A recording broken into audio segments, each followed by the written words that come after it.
అని నాన్న వదిలేసుకున్నాడంట. ఇప్పుడు మూడో కుమారుడు ఉన్నాడు కదా, వాడి పేరేంటయ్యా అంటే పాపం. ఈడు అంటున్నాడంట, నాన్న నేను వచ్చేస్తా అంటాడంట. ఈ తండ్రి అన్నాడంట, బాబు వద్దు వద్దు, నువ్వు వద్దు, నీతో పాటు నేను నిన్ను తీసుకెళ్ళాలనుకో, నేను ఎక్కడ ఉంటాను, నరకంలో ఉంటాను అంటున్నాడంట. అసలు మన అనుమానాలు ఉంటే ఏమొస్తే మనం పుణ్యం చేసినటువంటి పాప కార్యాలు, పుణ్య కార్యాలు ఇలాగా పాపాన్ని వెంటనే మన ఆత్మ ఎక్కడ పెరుగుతుంది అంటే నిత్య నరకానికి పెరుగుతుంది. అదే పుణ్య కార్యాలు వెళ్ళినప్పుడు మన ఆత్మ ఎక్కడ పెరుగుతుంది అంటే దేవుని విధానాలు చేసి మీ కట్టలు తిని మీ మనసులు మార్చుకుని మీ హృదయాలు మార్చుకుని మనం ఎక్కడికి రావాలి అంటే దేవుని సన్నిధిలో వచ్చి యెహోవా ధర్మశాస్త్రాన్ని ఆనందంతో వచ్చి మనం మరణించిన తర్వాత మన ఆత్మ యేసయ్య దగ్గర పరలోక రాజ్యంలో ఉండాలని ఈ తపన మాత్రమే. అందుకని మీరందరూ ఏం చేయాలి అంటే ఈ భూమి మీద ఉన్నప్పుడే పాలు మనసుకుంది, రక్షణ ఉంది, స్వార్థను విశ్వసిస్తుంది, యేసయ్య రక్తంలో కడగబట్టి మరణించినా సరే ఈ ఆత్మ ఎక్కడ కలుగుతుంది అంటే దేవుని సన్నిధిలో ప్రార్థన చేస్తున్నాం. క్రీస్తునాథుని యందు ప్రియ దేవుని బిడ్డలారా, ప్రభు అయిన యేసుక్రీస్తు నామములో మీ అందరికీ శుభాభివందనాలు తెలియపరుస్తున్నాను. ఈరోజు ప్రత్యేక విధంగా ఈ యేసుతో ఆనందం అనే కార్యక్రమాన్ని వీక్షిస్తున్న నా ప్రియ దేవుని బిడ్డలారా, ఈ మధ్యలోనికి రావడానికి ఎంతగానో సంతోషిస్తున్నాను. కొద్ది నిమిషాలు దేవుని యొక్క వాక్యాన్ని వినపోయే ముందు మనం అందరం కళ్ళు మూసుకుని ప్రార్థనలోకి ఏకీభవిద్దాం. సకల ఆశీర్వాదాల కారణభూతుడైన యేసయ్యాని బంగారు పాదములకు స్తోత్రములు రాజా.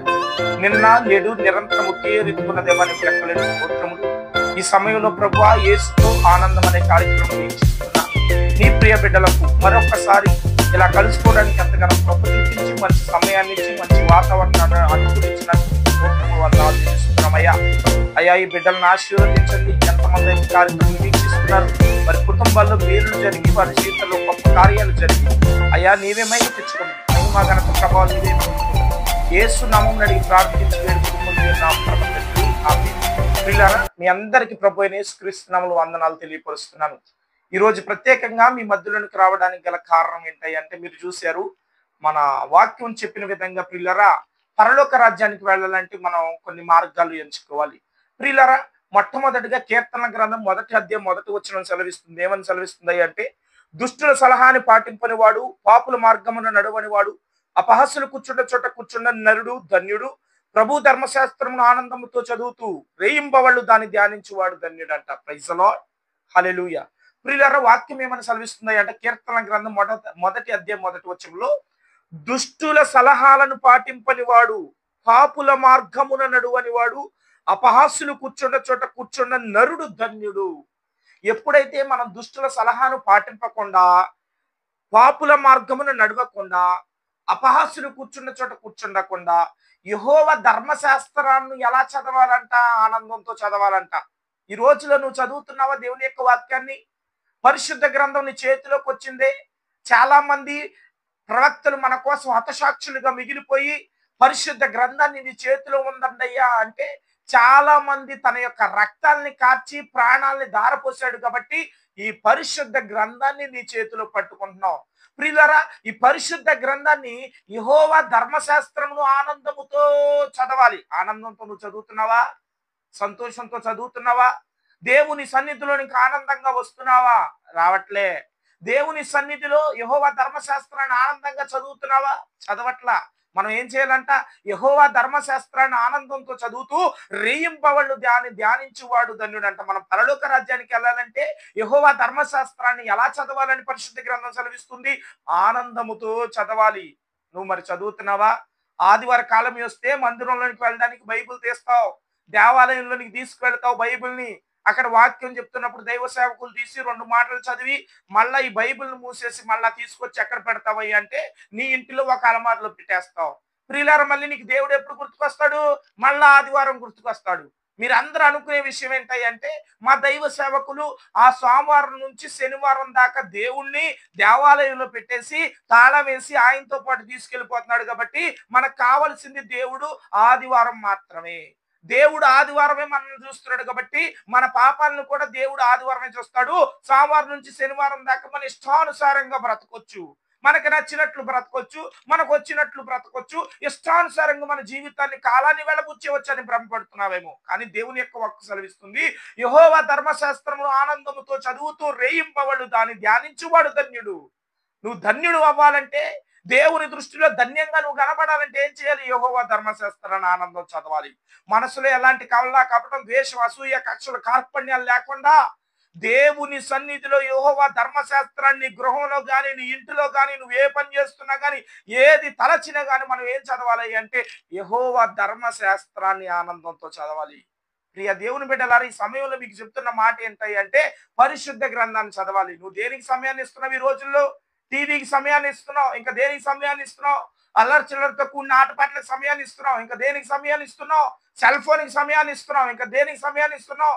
ఈ లోకానుసారమైన సంబంధించినటువంటి సంతోషానికి, దేవునికి సంబంధించినటువంటి వాక్యానికి, దైవ సేవకులకు నువ్వు ప్రేరేపణిస్తున్నావా? దేవునికి మొదటి ప్రేరేపణ నువ్వు ఇస్తున్నావా? ఇవ్వట్లే. ఎందుకయ్యా అంటే దేవుని యొక్క వాక్యాన్ని పక్కన పెట్టేసి మన ఇష్టానుసారంగా బ్రతకొచ్చు అనుకుంటున్నామేమో. ఈ కార్యక్రమాన్ని వీక్షిస్తున్న నా ప్రియ దేవుని బిడ్డలారా, ఈ భూమి మీద బ్రతికేది 60 సంవత్సరాలు, 70 సంవత్సరాలు, 80 సంవత్సరాలు ఆయాసం దుఃఖమే. ఏమండి, నేను ఈ రోజు ఒక్క టాబ్లెట్ వేసుకోకుండా ఈ భూమి మీద బ్రతుకుతున్నాననే మనుషులు ఉన్నాడా?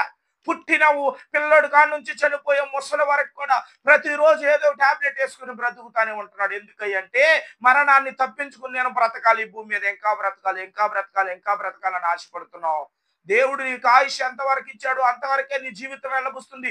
ఈ లోపు నువ్వేం చేయాలి అంటే మారు మనసు పొంది, పశ్చాత్తాపడి, హృదయ పరివర్తన చెంది, దేవుణ్ణి తెలుసుకుని ఆయన యొక్క మార్గంలో నడిస్తే మన జీవితం ఎలా ఉంటది అంటే ఆశీర్వాదకరంగా ఉంటది. ప్రియులారా, మన జీవితాలు ఎలా ఉండాలండి?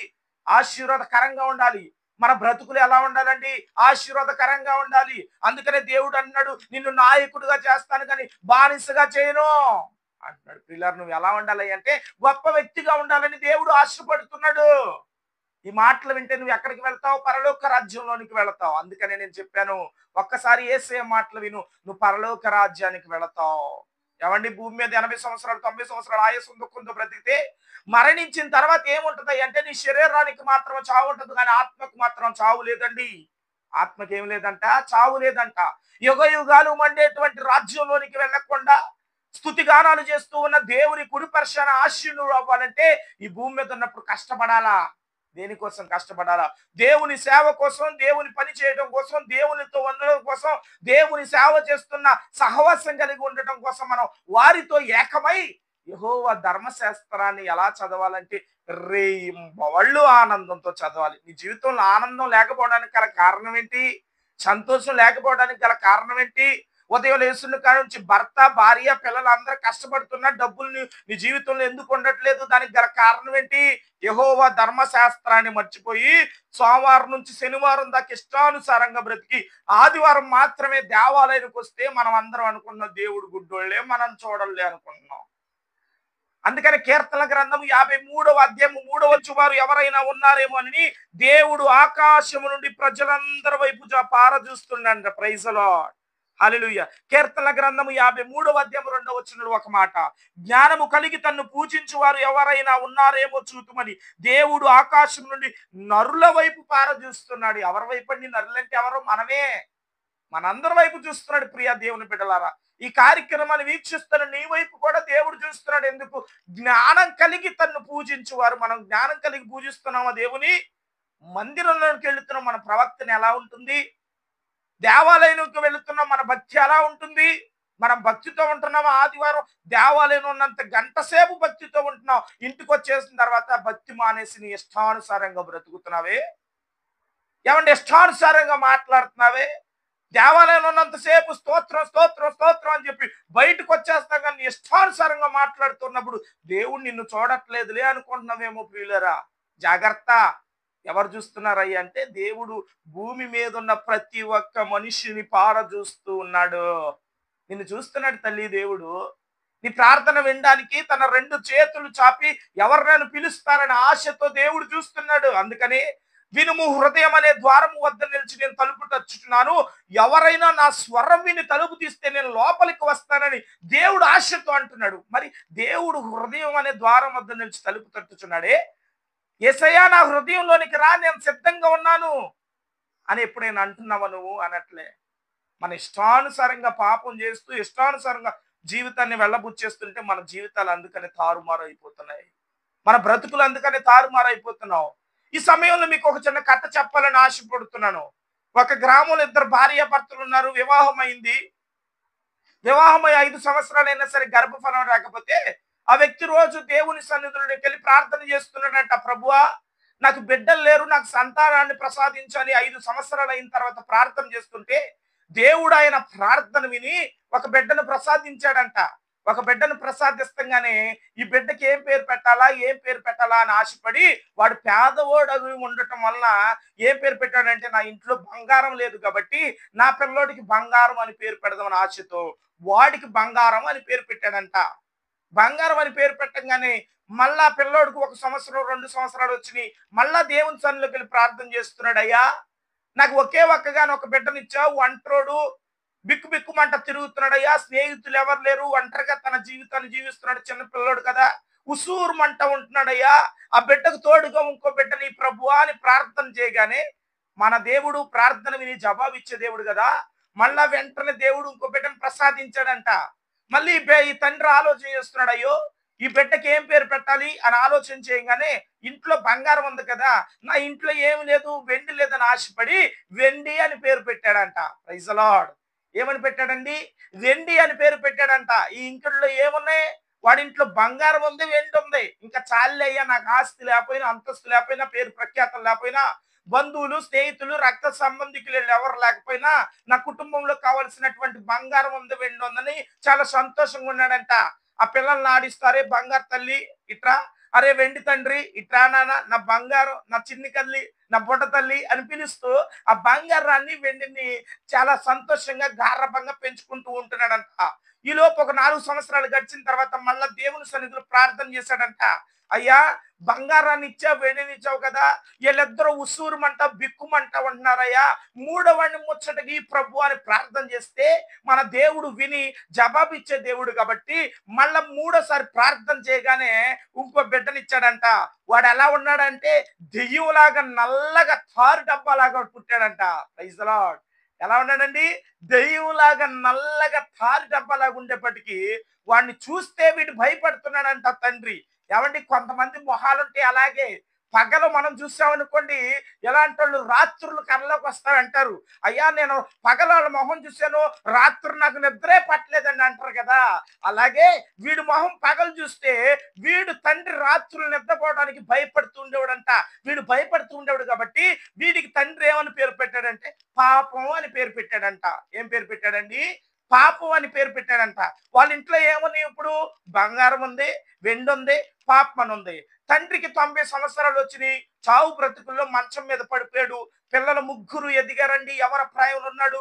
ఒకడికి 25, ఒకడికి 26, ఒకరికి 27, అలా 3కి 3 వయస్సుల్లో ఉన్నారు. తండ్రి ఏమన్నా మంచంలో పడిపోయాడు. ఇప్పుడు తండ్రి చావు బ్రతుకులు ఉన్నప్పుడు పెద్ద కొడుకు పిలుస్తున్నాడు, అయ్యా బంగారం రా, నేను చనిపోతున్నాను, నాతో పాటు నువ్వు రా బంగారు తల్లి అంటే ఈ కొడుకు అంటున్నాడంట, లేదు నాన్న నేను రాను, నేను పెళ్లి చేసుకోవాలి, నేను భార్యని పెంచాలి, పిల్లల్ని పెంచాలి, నేను మంచి స్థితిలో ఉండాలి, నేను మాత్రం రాను నాన్న, నువ్వే వెళ్ళిపోంటున్నాడంట.